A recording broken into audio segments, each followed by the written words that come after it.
Ich werde das Ganze von einer anderen Seite anpacken. Wieder in Brüssel besuche ich Philippe Godin, den Leiter der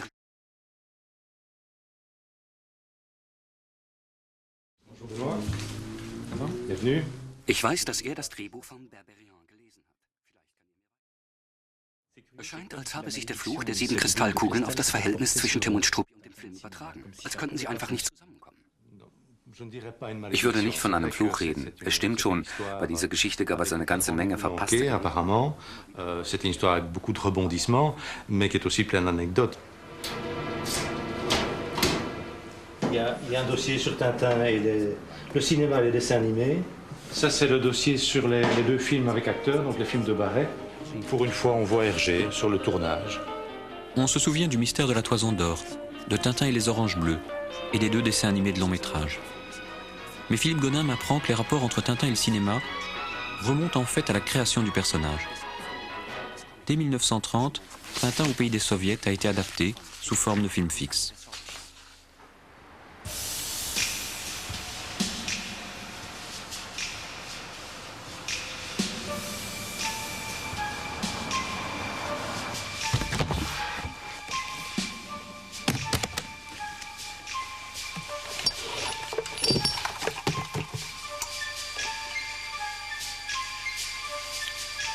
Chez le collectionneur Stéphane Stemann, je retrouve un projecteur de film fixe. En le remettant en route, je replonge 65 ans en arrière.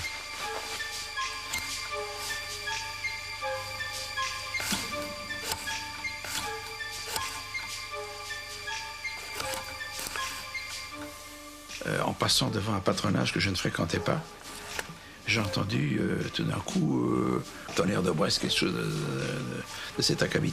J'avais 11-12 ans. Je suis entré dans ce patronage et j'ai vu des images que j'ai cru être vraiment un film. Un commentateur enrobait de toutes sortes de périphrases et enthousiasmait la petite foule de gamins qui étaient là. Et il faut dire que là, l'animateur était très doué parce qu'il avait l'art de faire les voix, il a rendu de grands services à Hergé, ce monsieur. Et moi j'ai cru dans ma imagination juvénile que c'était vraiment un film. Et c'est comme ça que j'ai découvert Tintin. Et j'ai cru qu'il y avait un personnage réel derrière tout ça. Ce n'est que par après, en prenant de l'âge, en prenant du jugement, que je me suis dit, mais c'est pas possible, ce personnage n'existe pas comme ça. Ça a été une petite souffrance pour moi, parce que j'avais imaginé un personnage comme ça, qui faisait des tas de trucs extraordinaires, qui allait au Congo, qui allait en Russie. Je trouvais ça formidable. Et au fond, c'est ces projections qui ont été à l'origine de votre vocation de raconter. Ah oui, parce que quand je suis sorti de là, je me suis dit, ça, je vais faire ça, moi. Ça, je vais faire. En quittant Jacques Martin, je repense à la magie de ce cinéma de 3 fois rien. Le lendemain matin, à la Fondation Hergé, Philippe Godin m'a préparé une surprise. Ce sont les derniers vestiges d'un film de poupée qui a été réalisé en 1947, qui s'appelait Le Crabe aux pinces d'or. C'est complètement inconnu, ce film, tu l'as vu? Presque personne ne l'a vu, il est tout à fait confidentiel. Il était annoncé dans le journal Tintin, Hergé a d'ailleurs dessiné une illustration pour l'annonce de presse, et le film a fait une carrière extrêmement brève pour des raisons très nébuleuses. Je crois que le réalisateur est toujours vivant, en tout cas je l'ai vu il y a quelques années.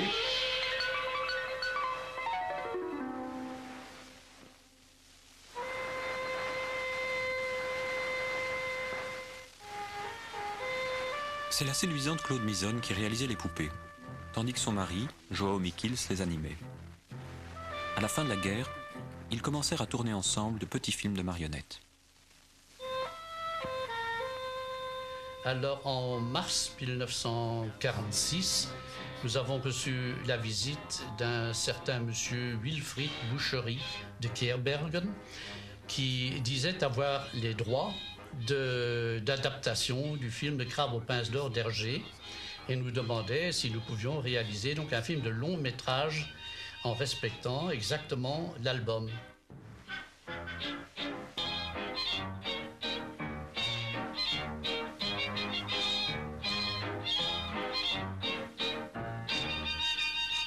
Quelle sorte d'homme était Monsieur Boucherie? Comment vivait-il? C'était un homme, je dois dire, un peu de type paysan. Très grand, très fort, avec un accent nettement néerlandophone, Mais, mon Dieu, on avait tout de même l'impression que c'était un homme bien, parce que figurez-vous qu'il est venu avec un carrosse splendide, une Lancia qui venait d'obtenir, disait-il, le prix du concours d'élégance au parc de Bruxelles, présenté par Miss Belgique. En effet, donc, il donnait vraiment l'impression d'avoir infiniment de moyens financiers.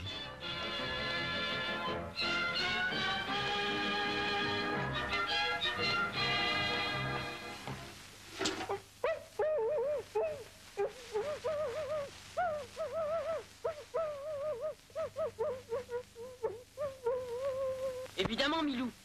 Ça devait bien t'arriver un jour, avec ta vilaine habitude d'explorer les poubelles. Est-ce que je fouille dans les poubelles, moi?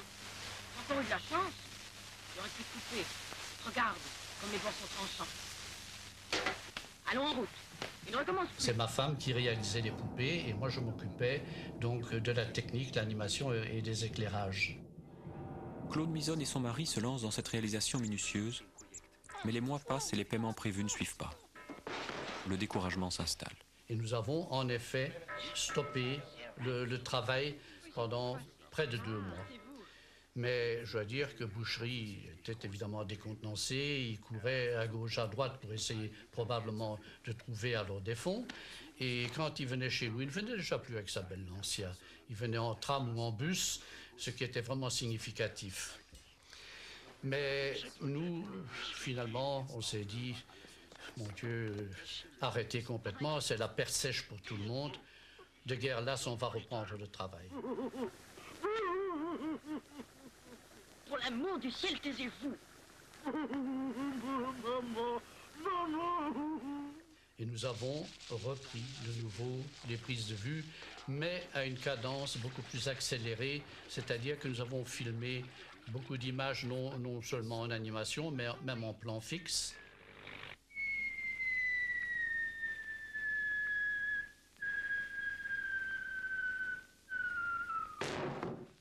À ce moment-là, nous avons tiré la première copie qui a été livrée à Boucherie et il nous a promis formellement que maintenant les choses allaient se régler rapidement parce que ce serait un succès fantastique et pour lui et pour nous. Et en effet, le film a été présenté devant à peu près 2000 jeunes et très jeunes dans cette immense salle de l'ABC à la place Saint-Clet à Bruxelles. Le succès était vraiment fulgurant. Le lendemain, malheureusement, le film est saisi par la justice à cause des innombrables dettes contractées par Wilfried Boucherie. Plus personne ne verra le crabe aux pinces d'or jusqu'à ce jour. Allons, circulez. Circulez. C'était pour nous évidemment une catastrophe terrible parce que moi je ne pouvais rien faire de ce film. Et comme le film ne me plaisait pas du tout, qu'il avait été réalisé dans des conditions absolument absurdes, je ne désirais pas du tout l'exploiter. Finalement, qu'est-ce qui est arrivé? Eh bien, tout s'est arrêté là et Wilfried Boucherie a disparu, mais corps et bien. Je n'ai appris que par la suite qu'il avait embarqué sur un cargo à destination de l'Amérique du Sud.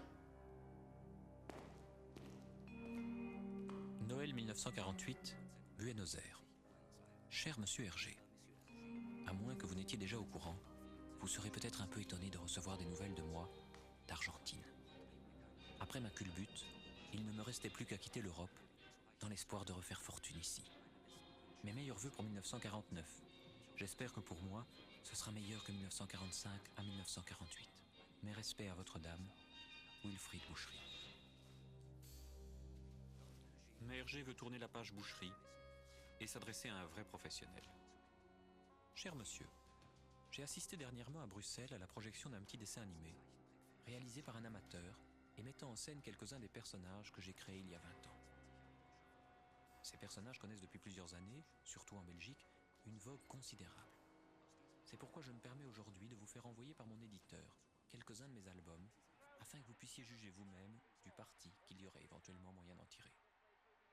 Je sais que les aventures de Tintin et de ses compagnons se déroulent sur un plan réaliste, tandis que vos personnages évoluent en général, délicieusement d'ailleurs, dans un monde féerique ou poétique.